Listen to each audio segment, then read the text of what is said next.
আজকে যে বিষয়টি আমি আপনাদের সামনে উপস্থাপন করব সেটা হলো প্রতিবেশীর হক। জুড়ে বলার বিষয়টা কি ভাই? প্রতিবেশীর হক। এই বিষয়টি আলোচনা করার জন্য পবিত্র কোরআনুল কারীমের সূরাতুন নিসা মুখস্থ করে ফেলবেন ভাই। আলোচনাগুলো মুখস্থ করার চেষ্টা করবেন, তাহলে আপনার প্রতিটা মাসালায় 60 বছরের নফল নামাজ পড়ার চাইতে বেশি নেকি আল্লাহ দান করবেন। সুবহানাল্লাহ। এইজন্য ভাই মুখস্থ করার চেষ্টা করবেন। কোরআন থেকে কথা হবে, হাদিস থেকে কথা হবে। পবিত্র কোরআনুল কারীমের সূরাতুন নিসা 36 নম্বর আয়াতটা আমি চয়ন করেছি। এই আয়াত থেকে আল্লাহ যদি চান ধীরে ধীরে অল্প অল্প করে সংক্ষিপ্ত সময়ে যে বিষয়টি বলবো, বিষয়টির নাম কি? প্রতিবেশী। Today's topic, alienation of two our neighbor. আজকের বিষয় হলো প্রতিবেশীর হক। বিষয়টা কি? প্রতিবেশীর হক। তো এই জন্য প্রতিবেশীর হক এটা আলোচনা করার শুরুতেই আমরা পবিত্র কোরআনুল কারীমের যে আয়াতটা পড়েছি এই আয়াতের তরজমাটা একটু শুনে নিই। আল্লাহ তাআলা বলেন, ওয়া'বুদুল্লাহ ওয়া লা তুশরিকু বিহি শাইআন ওয়া বিল ওয়ালিদাইনি ইহসানা ওয়া বিযিল কুরবা ওয়াল ইয়াতামা ওয়াল মাসাকিন ওয়াল জারি বিল কুরবা ওয়াল জারিল জুনুবি ওয়াস সাহিবি বিল জামবি ওয়া বিনিস সাবিল ওয়া মা মালাকাত আইমানুকুম ইন্নাল্লাহা লা ইউহিব্বু মান কানা মুখতালান ফখুরা। আল্লাহ বলেন, ওয়া'বুদুল্লাহ, তোমরা এক আল্লাহর ইবাদত করো। কার ইবাদত করো? এক আল্লাহর ইবাদত করো। এটা কে বলছে আমাদেরকে? আল্লাহ আমাদেরকে বলছে। কার ইবাদত করার জন্য? একমাত্র আল্লাহর ইবাদত করার জন্য। আল্লাহ ছাড়া আর কারো ইবাদত করা যাবে না, যাবে না। আল্লাহ এরপরে ইবাদতের পাশাপাশি আরেকটা কথা বলছেন, ওয়ালা তুশরিকু বিহি শাইআ, আমি আল্লাহর সাথে কাউকে শরীক করিও না। আমি আল্লাহর সাথে কাউকে কি করিও না? শরীক করিও না, অংশীদার করিও না, সমকক্ষ মনে করিও না, সমান তারে কাউকে বলিও না। যত জায়গায় কোরআন ও হাদিসের যত জায়গায় কথা দেখবেন সব জায়গায় ইবাদতের কথাই বেশি, শিরক না করার কথা বেশি। কারণ সব কিছুর বলে হলো ঈমান। সব কিছুর বলে কি? ঈমান। কথা বোঝা যাচ্ছে? সব কিছুর বলে কি? ঈমান। শিরক করা যাবে না। শিরক দুনিয়ার কেউ পছন্দ করে না, কেউ শরীক পছন্দ করে না। ছোট্ট একটা উদাহরণ যদি দেই, যদি বুঝে যান, আমাদের ঘরে সন্তানকে লালন পালন কে করে? বাবা মা।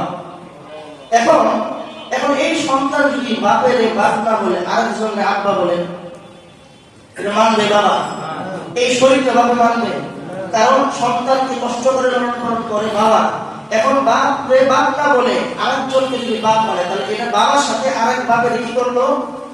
শরীক করলো, অংশীদার করলো। এটা কি বাপ মানতে পারে? পারবে না। ঠিক তেমনি ভাবে স্বামী স্ত্রীর ক্ষেত্রে শরীক পছন্দ করে? স্ত্রী যদি স্বামী রেখে আরেকজনের সাথে ফষ্টি নষ্টি করে, তার মানে এটা স্বামী মানতে পারবে না। কি জন্য? একমাত্র স্বামী স্বামীর জায়গাটা কাউকে দিবে না। এই জন্য স্বামী তো অল্প একটু দেয় স্ত্রীকে, বাবা সন্তানকে অল্প দেয়, বেশি কিছু দেয় না।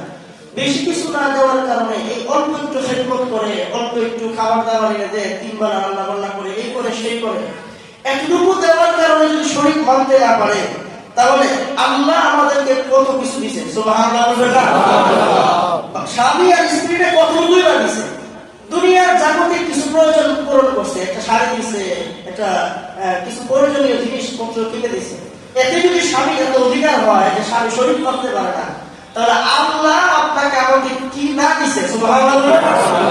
কোটি কোটি টাকা আল্লাহ আমাকে দিয়েছে। এই জন্য আল্লাহ বলছে, ওয়ালা তুশরিকু বিহি শাইআ, আমি যেহেতু এত কিছু দিছি আমার সাথে কাউকে শরীক করিও না।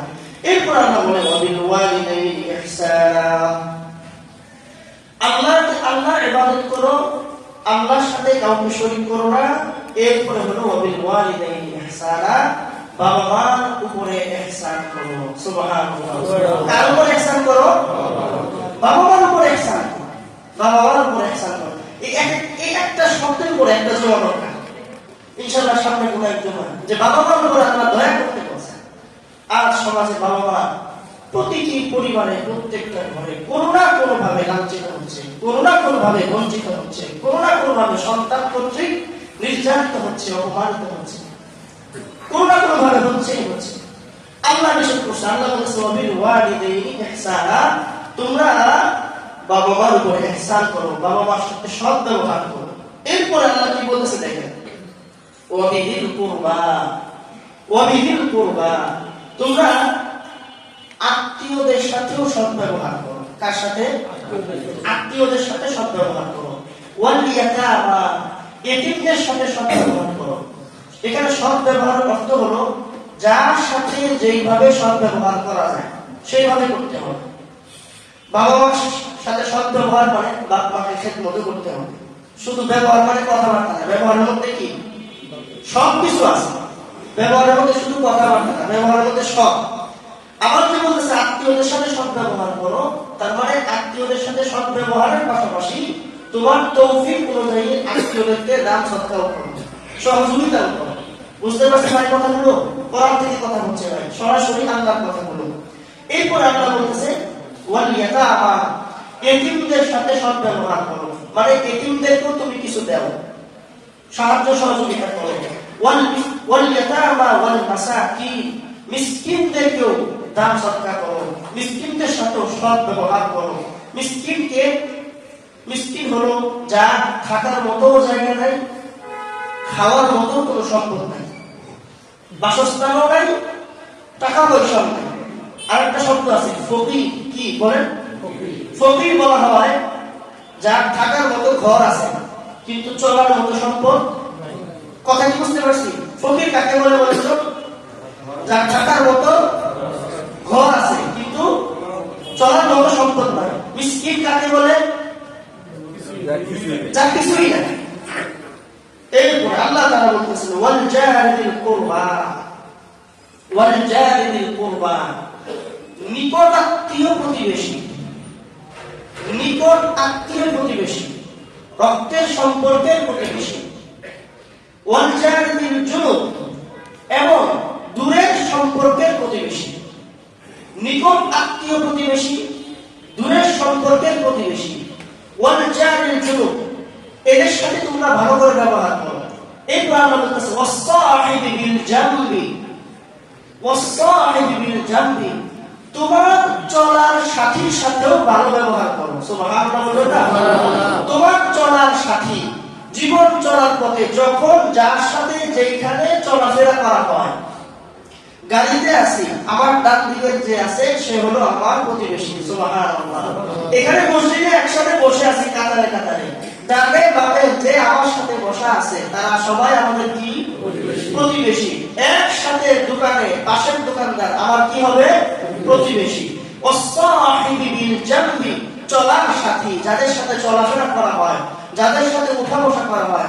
আল্লাহ তাআলা সূরাতুন নিসা 36 নম্বর আয়াতে বলছেন তোমরা তাদের সাথে সৎ ব্যবহার করো। কি ব্যবহার করো? সৎ ব্যবহার করো। ওয়াবনিস সাবিল, মুসাফিরের সাথেও সৎ ব্যবহার করো, মুসাফিরের সাথেও সৎ ব্যবহার করো। ধরেন এই গুলশান, এই কালাচাঁদপুর মেইন রোডটার মধ্যে চট্টগ্রাম থেকে একজন মুসাফির এসে একটা চার দোকানে ঢুকলো চা খাওয়ার জন্য। এখন এক কাপ চা খাওয়ার পর আপনি তাকে জিজ্ঞেস করলেন, ভাই তুমি কোথা থেকে আসছো? আমি চট্টগ্রাম থেকে আসছি। ঠিক আছে ভাই, চা খাইতেছেন, চার দামটা আমি দিয়ে দিই, কারণ আপনি এখন এই মুহূর্তে মুসাফির। আল্লাহ আমাকে বলছে আপনার হক দিয়ে দেওয়ার জন্য, আমার তৌফিক অনুযায়ী আমি আপনার এখন চার বিলটা দিয়ে দিব। এই যে এতটুকু কাজ করার দ্বারা একটা কোরআনের আয়াতের উপর আমল হয়ে গেল। সুবহানাল্লাহ। কি পরিমাণ নেকি হবে এতটুকু কাজ করার দ্বারা? কি পরিমাণ নেকি হবে? যতদিন পর্যন্ত এই খাবারের দ্বারা তার শরীরে যে পরিমাণ রক্ত হয়েছে, এই রক্ত দিয়ে সে যতগুলো ইবাদত করবে সব ইবাদত একটা সমপর্যায়ের নেকি আপনি পেয়ে যাবেন। সুবহানাল্লাহ। এই হলো ইসরাঈল। ওয়া মা মালাকাত আইমানুকুম, গোলামদের সাথেও সৎ ব্যবহার করো। কার সাথে ভাই? গোলামদের সাথেও সৎ ব্যবহার করো। এখানে আগের যুগে গোলাম ছিল, গোলামের ব্যাখ্যা অনেক লম্বা। গোলামের সাথেও সৎ ব্যবহার করতে আল্লাহ তাআলা বলেছেন। বর্তমান যেহেতু গোলামের প্রচলন আমাদের বাংলাদেশে নাই, পৃথিবীর কোন রাষ্ট্রে সম্ভবত এখন নাই। কিয়ামতের আগে আবার গোলামের প্রচলন শুরু হবে। কিয়ামতের আগে আবার কি হবে? গোলামের প্রচলন আবার আসবে। একটু সংক্ষিপ্ত 2 মিনিটে বলি, শোনেন। ধরেন মুসলমান আর কাফেরের যুদ্ধ হইতেছে। মুসলমান ইমানদারের পক্ষে, কাফের বেঈমানের পক্ষে। কাফেররা কুফরের পক্ষে, মুসলমানরা ইমানদারের পক্ষে। আল্লাহর দুনিয়াতে, আল্লাহর জমিনে আল্লাহর দ্বীন বাস্তবায়ন করার জন্য মুসলমান আর কাফেরের সংঘাত শুরু হয়ে গেল। যখন যুদ্ধ বেজে যাবে, ওই যুদ্ধের মধ্যে মুসলমান যদি বিজয় অর্জন করে, বিজয় অর্জন করার পর কাফেরের দেশ থেকে যত সম্পদ মুসলমান পাবে, ওই সম্পদগুলোকে বলা হবে গনিমতের মাল।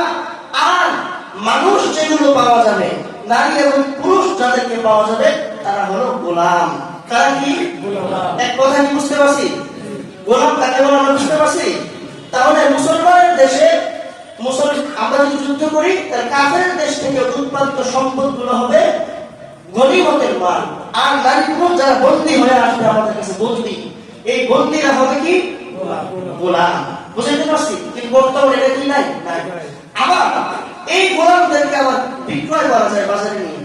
তাহলে এই হলো আল্লাহ তাআলা বলছে, ওয়ামা মালাকাত আইমানুকুম, তোমরা গোলামদের সাথে ভালো ব্যবহার করো, সৎ ব্যবহার করো, তাদের দেখভাল করো, তাদের খাবার দাবারের খোঁজ খবর রাখো, খেয়াল রাখো। এই হলো একটা কথা। আল্লাহ তাআলা এখানে 12টা কথা বলছেন। এরপরে বলতেছেন, ইন্নাল্লাহা লা ইউহিব্বু মান কানা মুখতারান ফাখুরা। শোনো, আল্লাহ অহংকারীকে ভালোবাসেন না। এই কথাগুলো বলে এই আয়াতের মধ্যে আল্লাহ তাআলা 3 ধরনের ইবাদতের কথা বলেছেন। কয় ধরনের কথা? একটু বুঝতে করতে হবে। অত্র আয়াতে আল্লাহ তাআলা কয় ধরনের ইবাদতের কথা বলেছেন? 3 ধরনের ইবাদতের কথাই বলেছেন। ঠিক তেমনি ভাবে আমাদের সামাজিক জীবনে, আমাদের এই ইসলামের মধ্যে মানুষের জন্য, মুসলমানের জন্য ইবাদত 3 প্রকার। ইবাদত কয় প্রকার? ইবাদত কত প্রকার শুনে বলি? ইবাদত হলো 3 প্রকার। 1 নাম্বার ব্যক্তিগত ইবাদত। 1 নাম্বার কি? ব্যক্তিগত ইবাদত। 2 নাম্বার সামাজিক ইবাদত। 2 নাম্বার সামাজিক ইবাদত। 3 নাম্বার পারিবারিক ইবাদত। পারিবারিক ইবাদত কয় প্রকার? 3 প্রকার। 1 নাম্বার বলি ব্যক্তিগত ইবাদত, 2 নাম্বার সামাজিক ইবাদত, 3 নাম্বার পারিবারিক ইবাদত। এখন ব্যক্তিগত ইবাদত কি? ব্যক্তিগত ইবাদত হলো ওই ইবাদতকে বলে যে ইবাদত ব্যক্তি নিজে করবে এবং সওয়াব বা নেকি বা বদলা যাজা যেটা আছে সেটা ওই ব্যক্তিকে দেওয়া হবে। সুবহানাল্লাহ। মানে আমি 2 রাকাত নফল নামাজ পড়লাম, আপনারা 2 রাকাত নফল নামাজ পড়লেন। এই 2 রাকাত নফল নামাজের নেকিটা ব্যক্তিগত ইবাদত, এটা সরাসরি ওই ব্যক্তিই পাবে। ঠিক কি না? এটা হলো ব্যক্তিগত ইবাদত। পারিবারিক ইবাদত হলো পরিবারের সাথে সম্পৃক্ত কিছু কাজ, যেই কাজগুলো পারিবারিক প্রয়োজন মেটানোর জন্য ওই ঘরের কর্মকর্তা করবে। ঘরের কর্মকর্তা পরিবারের প্রয়োজন মেটানোর জন্য কিছু কাজ করবে। ওই কাজগুলো করলে পারিবারিক ইবাদত হবে। ওই পারিবারিক ইবাদতের নেকিটা ওই ব্যক্তি পাবে। কিন্তু সম্পর্ক হলো পরিবারের সাথে। সন্তানকে দেখাশোনা করা, তাকে লালন পালন করা, স্ত্রীকে দেখাশোনা করা, তার ভরণ পোষণের ব্যবস্থা করা, বাবা মার খেদমত করা, বাবা মার A to Z সকল প্রয়োজনগুলো সন্তান মিটিয়ে দিবে। এই যে কাজগুলো ব্যক্তিগত না, পারিবারিক, পরিবারের সাথে সম্পৃক্ত, এগুলো যখন ওই ব্যক্তি করবে তখন ওইটার ব্যক্তি ওই ব্যক্তি পাবে। তাই এটা কিসের ইবাদত হলো? পারিবারিক। আর প্রথমটা ব্যক্তিগত। ব্যক্তিগত আমলের ব্যক্তি নিজে পাবে। পরিবারের খেদমত করলে ওই খেদমতের বদলা আল্লাহ তাআলা পরিবারের খেদমতের কারণে দিবেন। সামাজিক ইবাদত হলো সমাজের সাথে সম্পৃক্ত। সমাজের সাথে সম্পৃক্ত যে ইবাদতগুলো আছে, ওই ইবাদতগুলোই সমাজের মধ্যে যদি আমরা করতে পারি, তাহলে ওই কাজগুলো করলে পরে যায় আল্লাহ নেকি দিবেন। এখন আজকে আমরা যে বিষয়টা নিয়েছি, প্রতিবেশীর হক। এই প্রতিবেশীর হকটা হলো এই 3 প্রকার ইবাদতের মধ্যে একেবারে লাস্ট প্রকারটা। শেষ প্রকার কি বলছি? সামাজিক ইবাদত। তাহলে প্রতিবেশীর হকটা ইবাদতের 3 ক্যাটাগরির মধ্যে কোন ক্যাটাগরিতে পড়ছে? একেবারে শেষ। আজকে তাহলে এইগুলো মুকাদ্দামার কথা না, বুঝতে পারছি ভাই সবাই? তাহলে শেষ কথা কি? প্রতিবেশীর হক। এটা আমরা যে বললাম, এটা কোন প্রকার ইবাদত? সামাজিক ইবাদত। তাহলে দেখেন সামাজিক আল্লাহ তাআলা যে আমাদের ইবাদত দিয়েছে, ইবাদতগুলো তিন প্রকার। একটাও যদি বাদ দিয়ে দেই আমাদের নাজাতের উসিলা হবে না। নাউযুবিল্লাহ। প্রত্যেকটা কাজ সেই কাজের নিয়ম অনুযায়ী আল্লাহ যেভাবে বলেছেন সেভাবেই আমাদের করতে হবে। এবার আসেন প্রতিবেশীর হক আমরা আলোচনা করতেছিলাম। এক নাম্বার নেইবার বা প্রতিবেশী। নেইবার বা প্রতিবেশী কাকে বলেন? ইসলামের মধ্যে যদি আপনারা গবেষণা করেন, কিতাবাদি পড়াশোনা করেন, তাহলে প্রথম প্রশ্ন প্রতিবেশী কে বা প্রতিবেশী কাকে বলে? এই প্রশ্নের উত্তর যখন আমি কোরআন ও হাদিসে ঘাটা শুরু করলাম, মোটামুটি দাগে কয়েকটা কথা আমি পাইলাম। প্রথম কথা, বিখ্যাত কিতাব ইমাম বুখারী রাহমাতুল্লাহ আলাইহি লিখিত বিখ্যাত কিতাব আল আদাবুল মুফরাদ, লিখেছেন আজ থেকে প্রায় 1300 বছর আগের একটা কিতাব। ওই কিতাবের 108 নম্বর হাদিসে নবী কুল শিরোমণি মুহাম্মদুর রাসূলুল্লাহ সাল্লাল্লাহু আলাইহি সাল্লামের নাতি হাসান রাদিয়াল্লাহু তাআলা আনহুকে জিজ্ঞাসা করা হয়েছিল, মানিল জার, হে হাসান, প্রতিবেশী কাকে বলে? প্রতিবেশী কাকে বলে? প্রতিবেশী কাকে বলে? ইমাম হাসান রাদিয়াল্লাহু তাআলা আনহু তিনি বলেন, দেখো প্রতিবেশী হলো আল জারুল হুকুকু মাফহুমুহু ওয়া আহকামুহু, তোমার ঘরের ডান দিকে 40 দারন প্রতিবেশী বলা হয়। প্রতিবেশী বলা হয় তোমার ডান দিকে, তোমার বামে, তোমার সামনে, তোমার পিছনে যারাই বসবাস করে, আইনের দিক থেকে রাষ্ট্রীয় আইনে বৈধভাবে যারা তোমার আশেপাশে বসবাস করে তারা হলো প্রতিবেশী। সুবহানাল্লাহ। প্রতিবেশীর সংজ্ঞা কি বুঝতে পারছি? প্রতিবেশীর সংজ্ঞা হলো রাষ্ট্রীয় আইনে বৈধভাবে যে ডানে বামে সামনে পিছনে বসবাস করে তাদেরকে কি বলে? প্রতিবেশী। প্রতিবেশী কাকে বলে? এই উত্তর শেষ। উত্তরটা দিয়েছেন কে? ইমাম হাসান রাদিয়াল্লাহু আনহু। আল্লাহর রাসূলের কি হয়? নাতি। এই যে সামাজিক এই কথাগুলো, কোরআন ও সুন্নাহ ভিত্তিক এই কথাগুলো কোরআন হাদিস থেকে আমাদের বের করে আপনাকে বলতে হচ্ছে। এরপরে 2 নাম্বার, প্রতিবেশীর সীমানা কতটুকু? সীমানা প্রথম কি বলছি? সবাই খুব কম, 20 মিনিটের মতো। প্রতিবেশী কাকে বলে এটা পরিচয় পাইছি। এবার প্রতিবেশীর সীমানা কতটুকু সীমানা আমাদের আছে, এটা যখন ঘাটা শুরু করলাম দেখলাম প্রায় মোটামুটি 4টা রিওয়ায়াত পাওয়া যায় কোরআন ও হাদিসের মধ্যে। 4টা রিওয়ায়াতের মধ্যে প্রথম কথা হলো বিখ্যাত কিতাব আল জারু ফিল হুকুকি ওয়া মাফহুমুহু ওয়া আহকামুহু, সাঈদ আস-সালাম রাহমাতুল্লাহ আলাইহি কিতাব। তিনি ওই কিতাবের মধ্যে ইমাম হাসানের রিওয়ায়াত দিয়ে এনেছেন 40 দারন ওয়া আমামাহু ওয়া খালফাহু ওয়া ইয়ামিনুহু ওয়া শিমালুহু। প্রতিবেশীর সীমা হলো আমার সামনের 40 গজ, 40টা ঘর, আমার পিছনের 40 ঘর, আমার ডানের 40 ঘর, আমার বামের 40 ঘর। টোটাল মিলে কতগুলো হইল? 160। কয়টা হলো? 160টা ঘর, সামনে 40, পিছনে 40, ডানে 40, বামে 40। এই 40টা ঘর হলো আমার প্রতিবেশী, বলেছেন হাসান রাদিয়াল্লাহু তাআলা। উনি বলেছেন। এরপরে আর কি? ইমাম হাসানের বাবা আলী রাদিয়াল্লাহু তাআলা আনহু, ওনার একটা আকওয়াল তাফসীর কুরতুবীর মধ্যে পাওয়া যায়। তিনি বলেন মান সামিআ নিদা ফাহুয়া জার।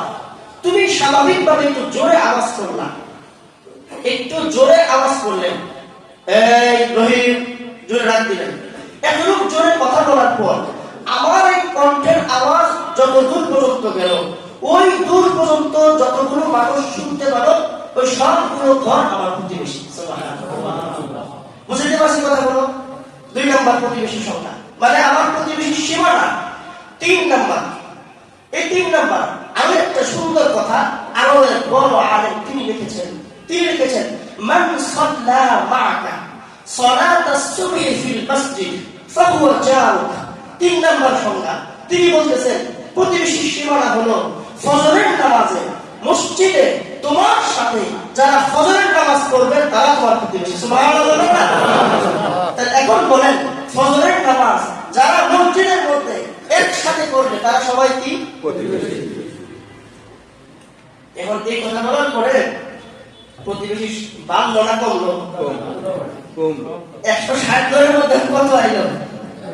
কম তো দেখি কি একটা অবস্থা। আচ্ছা, কেন প্রতিবেশীর কথাগুলো আসতেছে? প্রতিবেশীর কথাগুলো তো এই জন্যই আসতেছে কারণ প্রতিবেশীর হক আছে আমার কাছে, তাকে তার প্রতিবেশীর হক বুঝিয়ে দিতে হইব। আল্লাহ যেহেতু আমাকে বলছে প্রতিবেশীর হকটা বুঝিয়ে দিতে হবে, তাহলে প্রতিবেশী আমার ভালো প্রতিবেশী দেখতে হবে না? ভালো প্রতিবেশী দেখতে হবে না? এটাই তো ইসলাম বলতেছে। আর এই জন্যই তো বলা হচ্ছে যে প্রতিবেশীকে মান সাল্লা মা'কা সালাতাস সুবহি ফিল মসজিদ ফাহুয়া জারুক, যে ব্যক্তি সকালে তোমার সাথে ফজরের নামাজ পড়বে সে হলো তোমার প্রতিবেশী। সুবহানাল্লাহ।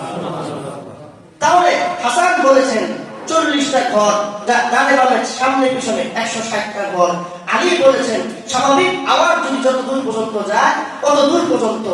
আর সাঈদ আস-সালাম রাহমাতুল্লাহ আলাইহি তিনি বলেছেন ফজরের নামাজে যে মসজিদে আসবে সে কি প্রতিবেশী।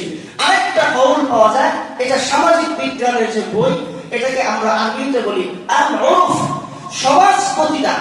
সামাজিক বিজ্ঞান গবেষক যারা, সমাজ নিয়ে যারা চিন্তা ভাবনা করে, সামাজিক বিজ্ঞানের বই যারা লিখেছে, তারা বলেছে যে একটা এরিয়ার মধ্যে ওই এলাকার নেতা যে আছে সে যতটুকু এরিয়া করে দিবে যে এই এতটুকু হলো তোমাদের প্রতিবেশী, এতটুকু তোমাদের এরিয়া, তাহলে সবাই তোমার প্রতিবেশী, তারাও প্রতিবেশীর মধ্যে গণ্য হবে। সুবহানাল্লাহ।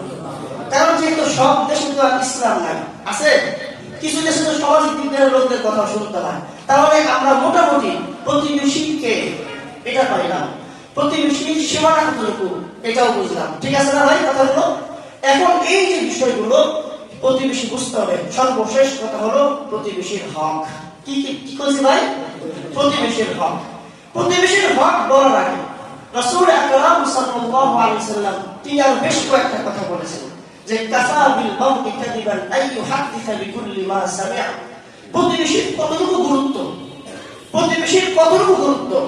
আল্লাহর নবী বলেন লাইসাল মুমিন, ওই ব্যক্তি মুমিনই না, আল্লাযী জাউ ইয়াশফাউহু ওয়া লিকাউহু, ওই ব্যক্তি মুমিনই না যার ঘরের পাশের প্রতিবেশী না খেয়ে থাকে আর সে পেট ভরে খায়। তাহলে দেখেন, আমি একা একা বসবাস করতে পারবো না, সেলফিশের মতো বসবাস করতে পারবো না। কেউ থাকবে গাছতলায় আর কেউ থাকবে পাঁচতলায়, এটা হবে না, এটা হবে না। এই জন্য বলা হচ্ছে আমি যে সবসময় রান্না বান্না করবো, খাওয়া দাওয়া করবো, এইগুলো রান্না বান্নার পাশাপাশি আমার আশেপাশে ঘরের সবার খোঁজ খবর রাখতে হবে। খোঁজ খবর রাখতে হবে সে খাইছে কিনা, তার ঘরে ভাত আছে কিনা, এই বিষয়গুলো খেয়াল রাখতে হবে। একটা স্কুলের প্রধান, স্কুলের যে স্যার আছে, প্রধান যে হেডমাস্টার, তার খবর নিতে হবে বাকি অন্য স্টাফদের। এলাকার যে প্রতিনিধি আছে সেই প্রতিনিধি এলাকার জনগণের খোঁজ খবর রাখতে হবে। যে যে জায়গার দায়িত্বশীল সে সেই জায়গার প্রতিনিধি এবং তার সামনে সকলের প্রতিবেশী সবার খোঁজ খবর রাখতে হবে। এই হলো গিয়ে কথা। এরপরে আর কয়েকটা ছোট্ট ছোট্ট কিছু সংজ্ঞা পাওয়া যায়। রাসূল আকরাম সাল্লাল্লাহু আলাইহি সাল্লাম বলেন যে কিছু কিছু জায়গায় একটা প্রতিবেশী তিনটা হক রাখে, 3 ধরনের হক রাখে। কিছু কিছু প্রতিবেশী 2 ধরনের হক রাখে, কিছু প্রতিবেশী 1 প্রকার হক রাখে। কথাটা কি বলছি? কিছু প্রতিবেশী কয় ধরনের হক রাখে? 3 ধরনের। কিছু প্রতিবেশী 2 ধরনের, কিছু প্রতিবেশী 1 ধরনের। 3 প্রকার হক কারা রাখে? আজকে পবিত্র কোরআনুল কারীমের সূরাতুন নিসা 36 নম্বর আয়াতে মহান আল্লাহ রাব্বুল আলামিন বলেছেন ওয়া বিদিল কুরবা ওয়াল জারিল জুনুব। আমরা যেখানে বসবাস করি, ঘরবাড়ি করি, এই ঘরবাড়ি করলে অনেক সময় বড় ভাই ছোট ভাই একসাথে বাড়ি ঘর করে কিনা? তাহলে একদিক থেকে 2 ভাই একসাথে একই বাড়ি, প্রথমত তারা মুসলমান, একটা হক রাখে। এক মুসলমান আর এক মুসলমানের উপর হক আছে কিনা? 6টার উপর হক আছে। এক হাদিসে 6টা, আরেক হাদিসে 9টা। তাহলে এক মুমিন আর এক মুমিনের উপর হক আছে। পাশাপাশি 2 ভাই একসাথে বাড়ি হওয়ার কারণে 2 ভাই কি হয়ে গেল? প্রতিবেশী। আবার একসাথে 2 ভাই, দুইজনেই আত্মীয়। সুবহানাল্লাহ বলবেন না? তাহলে কয়টা সম্পর্ক হলো? 3টা। একটা হলো আত্মীয়, একটা হলো মুমিন মুসলিম, আর একটা হলো প্রতিবেশী। আল্লাহ রাসূল দেখেন এই জায়গাও নজর দিয়েছেন। সুবহানাল্লাহ বলবেন না?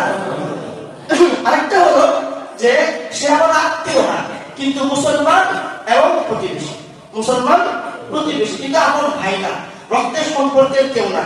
এটা হলো আরেকটা। আরেকটা হলো সে আমার আপন ভাইও না মুসলিমও না, কিন্তু একসাথে বাড়ি সে হলো অমুসলিম। সে কি? অমুসলিম।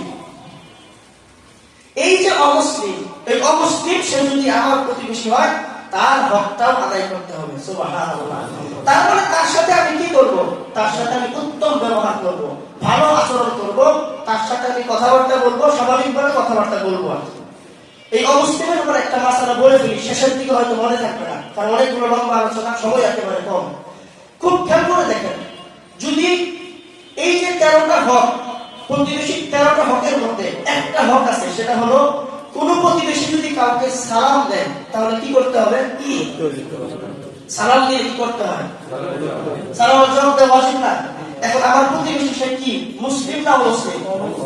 এখন অমুসলিমকে তো সালাম দেওয়াও যাবে না। আমার সে যদি দেয় শুধু আলাইকুম ওয়া আলাইকুম, তাহলে এখন সে যদি দিয়ে বসে কি করবো আমরা? এই তিনটা কথা এই মাসালাটা জেনে রাখি। সাধারণত কোন অমুসলিমকে আমরা আমাদের যে শব্দ, এই শব্দে সালাম দেওয়া যাবে না। আমরা সবাই কি শব্দে সালাম দিই? আসসালামু আলাইকুম। সবাই একসাথে বলি আসসালামু আলাইকুম। আসসালামু আলাইকুম না, আসসালামু আলাইকুম, আসসালামু আলাইকুম। আসসিন লাম মিম আলাদা। আসসালামু, সবাই একসাথে আসসালামু আলাইকুম। আজীব শব্দ। এই সালামের ব্যাপারে যদি কথা একটু বলি, মানব জীবনের প্রথম শিক্ষা, সুবহানাল্লাহ বলেন। মানুষকে আল্লাহ তাআলা প্রথম যে জান্নাতে বানাইছে, আমার আব্বাকে, আপনাদের আব্বাকে নাম কি? আদম আলাইহিস সালাম। তাকে জান্নাতে প্রথম বানিয়ে আল্লাহ সর্বপ্রথম আদমকে যে শিক্ষা দিয়েছে সেটা হলো সালাম। সুবহানাল্লাহ। সেটা কি? সালাম। প্রথম শিক্ষা তাহলে মানুষের জীবনে কি? নামাজ, রোজা, হজ, যাকাত, এগুলো কিছুই না। প্রথম শিক্ষা, ইয়া আদম খালাকাল্লাহু আদামা বিসূরাতিহি ইযহাব আলাল মালাইকা ফাসাল্লিম আলাইহি। হে আদম, যাও ওই যে ওখানে গিয়ে দেখো কতগুলো ফেরেশতা আছে, তাদেরকে গিয়ে তুমি সালাম দাও। তোমার সালামের উত্তরে ফেরেশতারা যা বলবে ওটাই হবে দুনিয়ার জীবনে তোমার সন্তানদের শিক্ষা। সুবহানাল্লাহ। তোমার সন্তানদের দেখা সাক্ষাৎ হলে ওটাই হবে তোমাদের সন্তানদের প্রথম শিক্ষা। আদম দিয়ে ফেরেশতাকে বলছে আসসালামু আলাইকুম, এক হাদিসে এভাবে, আরেক হাদিসে আসসালামু আলাইকুম ওয়া রাহমাতুল্লাহ, দুই নাম্বার। আরেক হাদিসে আসসালামু আলাইকুম ওয়া রাহমাতুল্লাহি ওয়া বারাকাতুহু। এই তিন শব্দের সালাম হাদিসে পাওয়া যায়, এর বাক্যেও কিছু পাওয়া যায় না। অনেকে এই জায়গার মধ্যে অনেক শব্দ যোগ করে, কিছু সংযোজন করে, কিছু বিয়োজন করে, আর ফেরেশতারা উত্তর দিছে ওয়া আলাইকুমুস সালাম ওয়া রাহমাতুল্লাহি ওয়া বারাকাতুহু। এতটুকু হাদিসের শব্দ সমাজে শোনা যায়, ওয়াল মাগফিরাতুহু ওয়াল জান্নাতু, এগুলো বলে কিনা? এগুলো ঠিক না বলা। হাদিসে যেভাবে আছে সেভাবে দেওয়াটাই ভালো। এখন কথা আসছিল কি, অমুসলিম যদি সালাম দিয়ে বসে, খ্রিস্টান যদি বলে আসসালামু আলাইকুম, এখন আপনি যদি বলেন ওয়া আলাইকুমুস সালাম, তাহলে তার জন্য কিসের দোয়া করলেন? রহমতের দোয়া করলেন। কিন্তু এটা হবে না। যদি কোনো মুসলমান অমুসলিমকে সালাম দেয়, সালামের শব্দটা সবাই বুঝে রাখেন, বলেন সবাই আসসালামু আলা মানিত্তাবা'আল হুদা। আসসালামু আলা মানিত্তাবা'আল হুদা। শান্তি বর্ষিত হোক ওই ব্যক্তির উপরে যে আল্লাহ তাআলার হেদায়েতের উপরে আছে। সুবহানাল্লাহ। কথা কি বুঝাইতে পারছি? শান্তি বর্ষিত হোক ওই ব্যক্তির উপরে যেই ব্যক্তি হেদায়েতের উপরে আছে, তার উপরে। অমুসলিম কি হেদায়েতের উপর না গুমরাহির পথে? বাস, সে তার পাবে না ইসলামের অংশ। সে যদি দিয়ে দেয় আসসালামু আলাইকুম, উত্তরটা হবে ওয়া আলাইকুম। কি হবে? ওয়া আলাইকুম, এতটুকু। কিন্তু ওয়া আলাইকুমুস সালাম আর যোগ করা যাবে না। বুঝতে পারছেন কথা হলো ভাই? তাহলে এতটুকুই থাকলো কথা, অনেক লম্বা কথা বাকি রয়ে গেছে। তাহলে এই হলো গিয়ে অমুসলিমদের সাথে সালাম বিনিময়ের কথা। আরেকটা মাসালা মনে পড়ে গেল, অনেক জায়গায় অনেকে সালাম পাঠায়। সালাম পাঠায় না, যে ভাই অমুককে গিয়ে বলবেন এই যে দেশে যাচ্ছেন, তো আমার স্যার আছে ওই স্কুলে, স্যারকে গিয়ে বলবেন স্যারের কাছে আমার সালাম পৌঁছে দিয়ে, আমার রাসূলের কাছে আমার সালাম পৌঁছে দেন। এবার বলি না, তো রাসূল তো আমাদের সামনে নাই, ওটা ভিন্ন হিসাব। কিন্তু আমি যদি বলি যে যান ওই হেডমাস্টার আব্দুর রফিক সাহেবের কাছে আমার সালামটা পৌঁছে দিবেন, তো আপনি গিয়ে বলবেন যে আপনাকে অমুকে সালাম দিছে। এখন আমি উত্তরটা কিভাবে নিব? ওয়া আলাইকা ওয়া আলাইহিস সালাম। উত্তরটা কি হবে? ওয়া আলাইকা ওয়া আলাইহিস সালাম। বুঝাইতে পারছেন কথাগুলো? ওয়া আলাইকা ওয়া আলাইহিস সালাম, আপনার মাধ্যমে তার সালাম গ্রহণ করলাম এবং আপনার মাধ্যমে আমিও তার উপরে শান্তি বর্ষণ করলাম। বুঝেন নাই?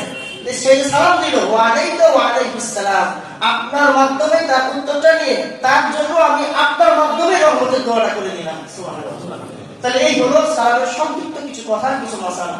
আল্লাহ আমাদের সকলকে এগুলো বোঝার এবং আমল করার তৌফিক দান করুন। এখন প্রতিবেশীর হক সম্পর্কে কিছু কথা, একেবারে সব শেষ। 7 মিনিট আছে, কথা বলতে পারবো না। কোরআন ও হাদিস গবেষণা করলে আপনি বিভিন্ন জায়গায় বিভিন্ন রকমের হাদিস পাবেন। সবগুলো হাদিস একসাথে আমি জমা করছি না, অনেকগুলো জায়গায় অনেকগুলো কথা আনতে আনতে প্রায় 16 থেকে 17টা পাইছি। কিছু হাদিসের কিতাব আমার কাছে নাই, যতটুকু পারছি ট্রেনে করে অনেক জায়গা থেকে দেখে লিখছি আর কি। তো মোটামুটি 16 থেকে 17টা হক পাওয়া যায়। এর মধ্যে মোটা দাগে কয়েকটা আজকে সংক্ষিপ্ত সময় বলি। আল্লাহ রাসূল সাল্লাল্লাহু আলাইহি সাল্লাম একবার একজনকে, এক সাহাবীকে বলতেছে, আমার সাহাবীরা, আতাদরুনা আল হাক্কুল জা, প্রতিবেশীর হক কি? ডানে বামে যারা বসবাস করে, সামনে পিছনে যারা বসবাস করে, এক প্রতিবেশী আরেক প্রতিবেশীর উপরে যতগুলো হক রাখে সবগুলো এক সিরিয়ালে একবার যদি শুনে নেন, এরপরে কয়েকটা কথা আমরা বলতে পারি। 1 নম্বর, আল্লাহ রাসূল বলতেছে, ইনস্তাআনাকা আ'লানতুহু, যদি কোনো প্রতিবেশী তোমার কাছে সাহায্য চেয়ে বসে তুমি তাকে সাহায্য করবে। সুবহানাল্লাহ। যদি কোনো প্রতিবেশী তোমার কাছে সাহায্য চেয়ে বসে, লজ্জা ছেড়ে দিয়ে চেয়ে বসে, সকালবেলা আসলো, ভাই আমার 2টা কাঁচামরিচের দরকার শেষ, আমার তেলের দরকার, একটা মেসের কাঠির দরকার, একটু কুপি দরকার, একটু বিভিন্ন প্রয়োজন, সেই ফলেছে সাহায্য চেয়ে ফেলছে, যদি আপনার ঘরে থাকে আপনি দিবেন, বলেছেন রাসূলুল্লাহ সাল্লাল্লাহু আলাইহি ওয়াসাল্লাম। যদি আপনি নিষেধ করেন তাহলে প্রতিবেশীর হককে আপনি নষ্ট করলেন। প্রতিবেশীর হককে আপনি কি করলেন ভাই? নষ্ট করলেন, আমরা নষ্ট করলাম। একটা গুরুত্বপূর্ণ কথা, সবগুলো হকের চাইতে মারাত্মক যে কথাটা না বললেই নয়, আমাদের পবিত্র কোরআনুল কারীমের একেবারে সর্বশেষ যে 10টা সূরা আছে, আলাম তারা থেকে নিয়ে শুরু করে নাস পর্যন্ত, এখানে কয়টা সূরা? এই 10 সূরার 3 নম্বর সূরা সূরাতুল মাউন। সূরাতুল মাউন, এই মাউনের মধ্যে আমরা যারা মসজিদে নামাজ পড়তে আসি তাদেরকে বলে মুসল্লি। কি বলে? মুসল্লি। এই মুসল্লিদেরকে আল্লাহ বলতেছে ফাওয়াইলুল লিল মুসাল্লিন। চিন্তা করেন, একটু ভাবেন, একটু কল্পনা করেন, আমরা যারা নামাজি মুসল্লি, যারা সব সময় মসজিদে নামাজ পড়তে আসি, আল্লাহ তাদেরকে বলতেছে ওয়াইলুল লিল মুসাল্লিন, নামাজিরা ধ্বংস। নাউযুবিল্লাহ বলেন। নামাজিরা ধ্বংস, নামাজ পড়েও ধ্বংস, নামাজ পড়েও ধ্বংস। 3 প্রকার লোককে আল্লাহ বলেছেন। কয় প্রকার লোককে? তার মধ্যে 1 নম্বর, ফাওয়াইলুল লিল মুসাল্লিন আল্লাযীনা হুম আন সালাতি, বলেন না কেন? আল্লাযীনা হুম আন সালাতি সাহুন। 1 নম্বর ওই নামাজি ধ্বংস, নামাজ পড়েও ধ্বংস, যে নামাজে অলসতা করে। নামাজে অলসতা করে, আযান দিয়ে দিছে, এই আর 2টা কাস্টমার, একটু দেখতে লই, একটু দেখতে লই, আরে এখন 10 মিনিট আছে, গিয়ে ওযু করতে হবে, এই যে তাল বাহানা, অলসতা করে, অলসতা করতে করতে তাকবীরটা মিস করে, 1 রাকাত 2 রাকাত মিস করে। এই জাতীয় লোক নামাজ পড়তে এসেও তারা কি? ধ্বংস। নাউযুবিল্লাহ বলবেন না ভাই? কত মারাত্মক কথা। ফাওয়াইলুল লিল মুসাল্লিন, নামাজ পড়েও তারা ধ্বংস, নামাজ পড়েও তারা ধ্বংস। এরপরেরটা কি?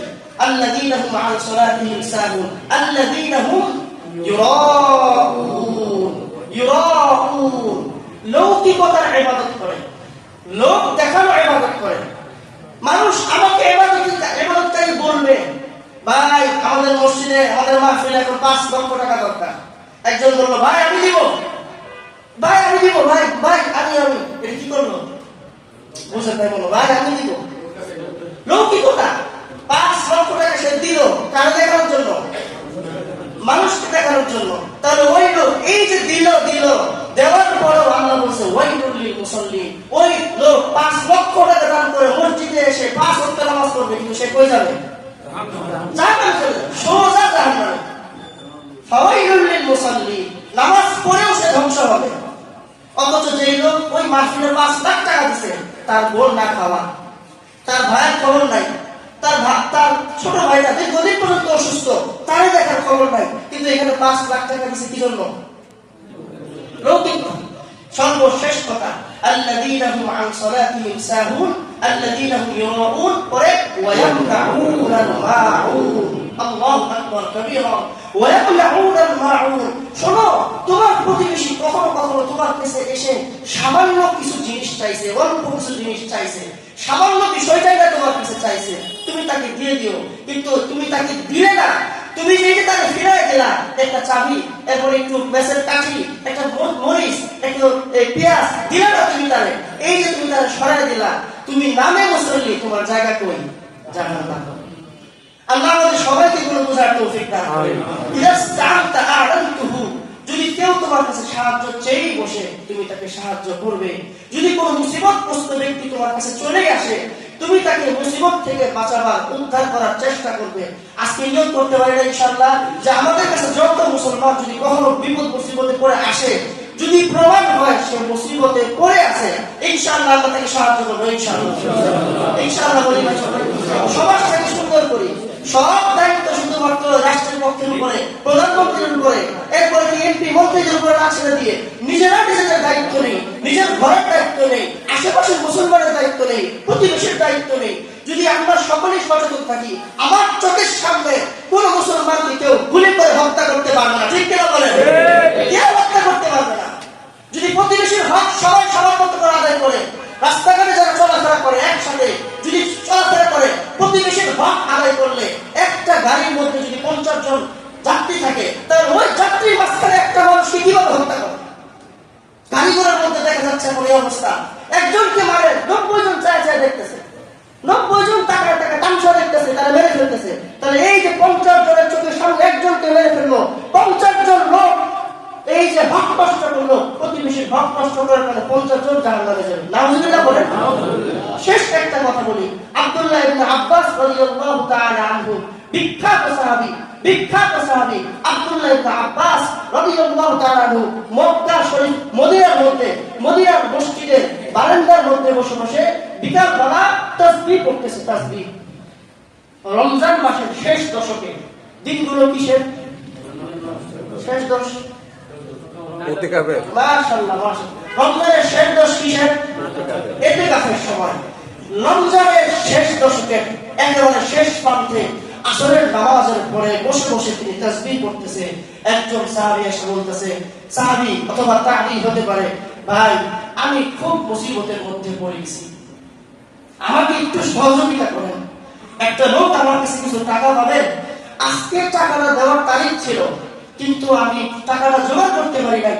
আব্বাস তুমি যদি একটু বলে দাও, তুমি বলে দিলে হয়তো লোকটা আমাকে আর কিছুদিন সময় দিবে। এই কথা শোনার সাথে সাথে রাইসুল মুফাসসিরিন, বিখ্যাত মুফাসসির, সারা দুনিয়ার মধ্যে পবিত্র কোরআনুল কারীম যে দেখতেছেন আমাদের চোখের সামনে, এই কোরআনের যাবতীয় ইলম আল্লাহ আব্দুল্লাহ ইবনে আব্বাসকে দান করেছে। সুবহানাল্লাহ। কিভাবে? আল্লাহ রাসূল একদিন আসরের সময় আসছে, কোন জায়গা থেকে দৌড়ায় আসছে, নবীজির একটা কাজ শেষ করে বাসায় আসছে।